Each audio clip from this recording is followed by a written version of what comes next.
Alright, so welcome back to another one, you guys. If you are new to the channel, my name is Andrew with Mercedes-Benz of Hagerstown in Hagerstown, Maryland. For more information on our inventory, please feel free to check out the link in the description box below. So today we are in the brand new 2022 Mercedes-Benz GLC 300. We're in this one because it is an extremely good looking SUV, at least in my personal opinion. Also, there's a lot new standard features for the 2022 GLC, and of course we'll be going over all of those new standard features along with everything else in this video. So having said that, what do you guys say? Let's just go ahead and jump right into it. And as always, let's start with pricing. And so essentially there are two different configurations for the GLC. You got the GLC 300 rear wheel drive starting at $43,850, and then you have the 4MATIC permanent all-wheel drive starting at $45,850. But regardless of which configuration that you go with, the power plant is going to be the same. Powering the beast is a 2-liter turbocharged inline 4-cylinder, putting out 255 horsepower at 5,800 RPM, 273 pound-feet of torque coming in at 1,800 RPM. Power center rear wheels are all wheels through a 9-speed automatic with paddle shifters, which you guys know we will be testing out here in a little bit. 0 to 60 time coming in at approximately 6.3 seconds for the rear wheel drive, 6.1 seconds then for the all-wheel drive. Both of those numbers extremely impressive actually. And MPG numbers coming in at 22 in the city, 27 highway for the rear wheel drive, 21 in the city, 28 on the highway for the all-wheel drive. It's kind of interesting, you get better highway MPGs in the all-wheel drive system here. But anyways, taking premium unleaded fuel. And so before we do any kind of fun paddle shifter or acceleration test here in the GLC, I wanted to mention to you guys the drive modes. So there's a little button called Dynamic, stands for Dynamic Select. It's going to give you different drive modes, including individual, eco, comfort, sport, and sport plus, adjusting things like the shift points, the throttle response, steering sensitivity, and suspension settings. So now having got all of that out of the way, what do you guys say? Let's go ahead and find it straight away. Let's put the paddle shifters and acceleration here to the test at the same time, and let's see how quickly the paddle shifters react. And let's see how quickly we can get this one here up to speed. All right, let's put it in manual shift mode here, and first gear, here we go. Oh gosh.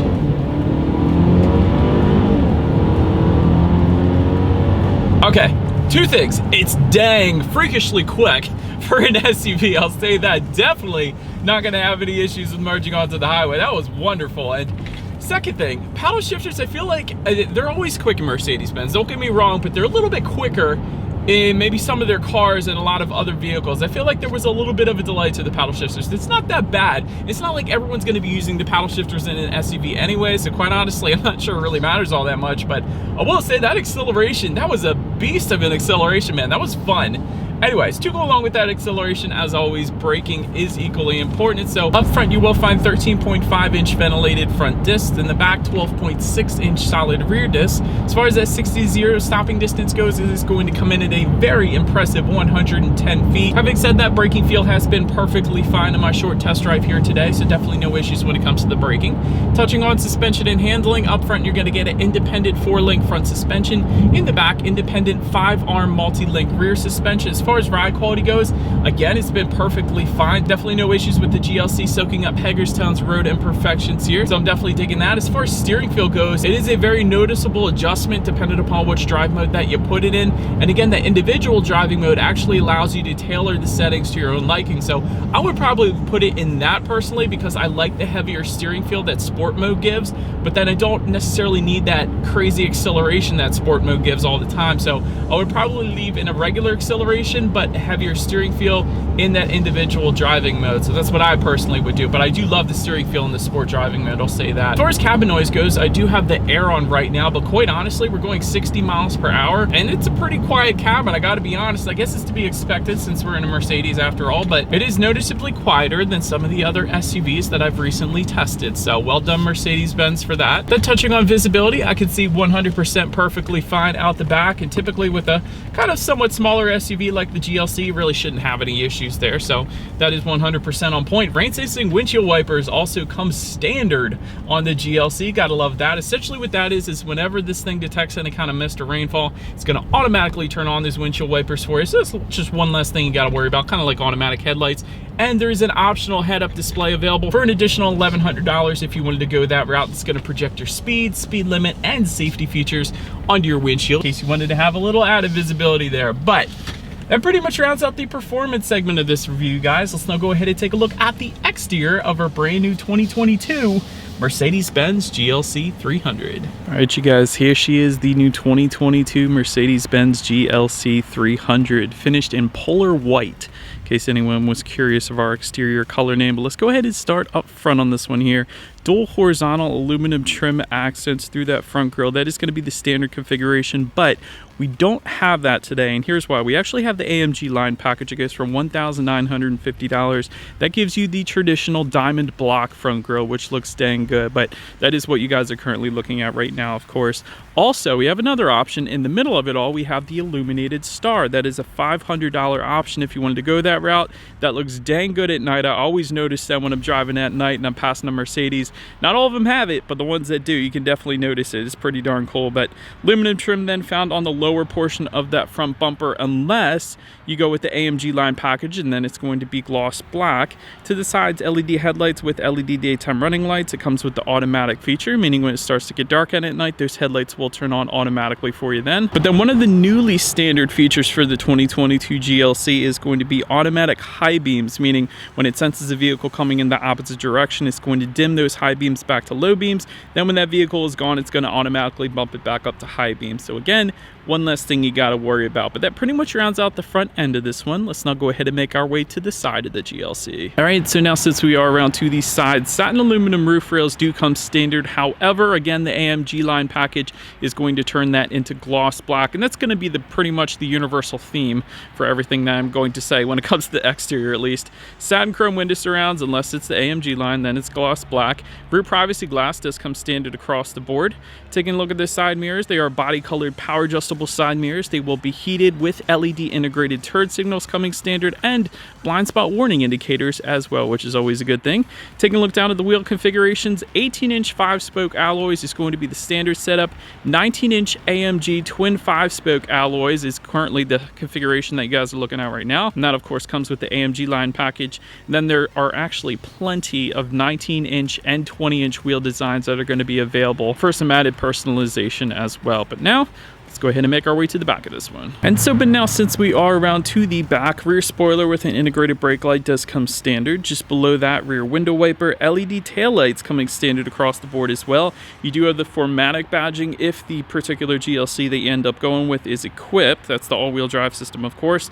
And just below it all, you will find an extremely good-looking rear diffuser. Heck yeah, that's with the AMG line package, by the way, but that looks dang good. But then to the sides, integrated dual exhaust outlets with chrome tips. So having said that, I do believe you guys know what we have to do next. As always, here is that exhaust clip.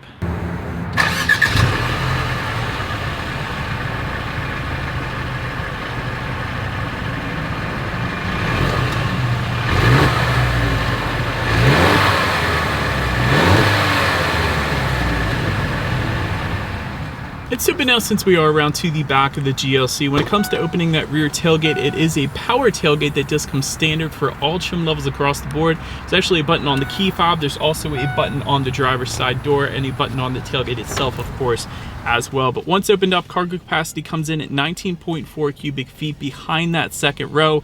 If that was not enough space, there is a 40-20-40 split, and it is a power folding second row. So there's actually a button in the cargo area. Just simply press that and they're going to automatically fold down for you. But once folded down, that is going to bump that up to 56.5 cubic feet. Also in that cargo area, you will find some cargo lighting. There is a rear cargo cover that comes standard. There's a 12-volt power outlet back there, and then if you were to lift up underneath of that cargo floor, you're actually going to find a spare tire along with a decent amount of in-floor storage as well to store maybe a tire inflator kit or an ice scraper or something like that. So actually is a decent amount of room back there, so I liked that. Then make our way to the rear legroom. That is going to come in at 37.3 inches. So for reference, I'm an even 6 feet tall. This is how much space I had in the second row there. There is going to be rear ventilation that comes standard, rear center armrests with cup holders as well. And if you wanted heated rear seats, that is an option for $580 if you wanted to go that route. But then making our way up to the front seats, power adjustable front seats with 4-way power lumbar and thigh support coming standard. All of those adjustment buttons found on the driver's side door, of course, in typical Mercedes fashion. Memory settings then for up to 3 different drivers, also found on the door there. MB-Tex upholstery coming standard, heated front seats coming standard, ventilated front seats going for $450 if you wanted that, and then full leather seating, going for $1,620 if you wanted to go that route. But overall, seating was of course plenty comfortable. With all the different adjustments that you have, you really shouldn't have any issues finding your perfect driving position in the GLC. Now make our way to the steering wheel. It is tilt and telescoping. I like how the bolsters, the 10-2 grips, are a little bit on the thicker side. That is definitely a good thing in my personal opinion. Leather wrap steering wheel does come standard. You can get a heated steering wheel for an additional $250 if you wanted to go that route. We do have that today and I absolutely love it. But anyways, then making our way to the startup, let me start by showing you guys the key here. Essentially all of your buttons are located on one side of the key, being lock, unlock, and that button to pop the rear tailgate there. But it is all keyless entry with a push button start, and then there's a remote start via the Mercedes-Me mobile app, but don't have that hooked up of course. So I'm just going to put my foot on the brake here and press that engine start button located just by the driver's right knee then. And so once started up, speedometer is on your left, tachometer is on your right, and the whole thing that we are looking at least right now is a 12.3-inch digital gauge cluster. And by the way, that's a $750 option. Analog gauges do come standard, but since we have the digital gauge cluster, did want to mention to you guys, if you go in through system and then designs and displays on the infotainment screen here, there's actually a few different gauge configurations that you could choose between, like classic, sport, and progressive, completely changing the look of the gauges. So I absolutely love that. If you're going to have digital gauges, you might as well make it customizable like Mercedes-Benz is doing here. So I am a big fan of the gauges. Of course, it comes with everything you would expect, like outside temperature, how many miles you have left until you hit empty, and so on. But anyways, let's still go ahead and make our way to overall interior quality. There is a panorama roof available for $1,500. We don't have that today. Dual zone climate control does come standard. Garage door openers can be found underneath of the frameless rear view mirror for up to 3 different garage doors. Also coming standard. Oak wood trim available. That is pretty cool. We do have that, and it's a matte oak wood trim, by the way, as well, which I personally prefer. It gives a nice little texturized finish to it there. Wireless phone charger goes for $200 if you want that. Premium package goes for $700. We do have that one as well, but that gives you 64 colors of ambient lighting and a hands-free power tailgate. So I know somebody was going to ask if it's hands-free at some point in this video, so that's your answer. Get the premium package. But overall, interior quality was excellent. I always love the ambient lighting in Mercedes-Benz. I always say they do it better than any other manufacturer out there as far as ambient lighting goes, so definitely a big fan of that, and very high-end finishes of course. But then making our way to the infotainment screen, a 10.25-inch color touchscreen display does come standard. Bluetooth and audio streaming coming with them, Android Auto, Apple CarPlay, factory navigation system then as well. You can check out your climate control settings up there. There's actually a cool theme section if you kind of swipe up at the very bottom of that infotainment screen. It's going to give you a bunch of different themes that essentially adjust everything, including the panorama roof if you were to get that option, including the ambient lighting colors and a bunch of other things as well. So always get a kick out of the theme section in this. But of course you can also check out your radio information as well. So when it comes to the sound system, 6 speakers comes standard. That's what we have today. But there is a 13-speaker Burmester sound system that goes for $850. You can get that if you like. That comes with 590 watts and a 9-channel digital amplifier. But again, that's not the one we have today. So what do you guys say? Let's go ahead and turn on the radio, see what we got playing today, and let's test out the clarity of this one.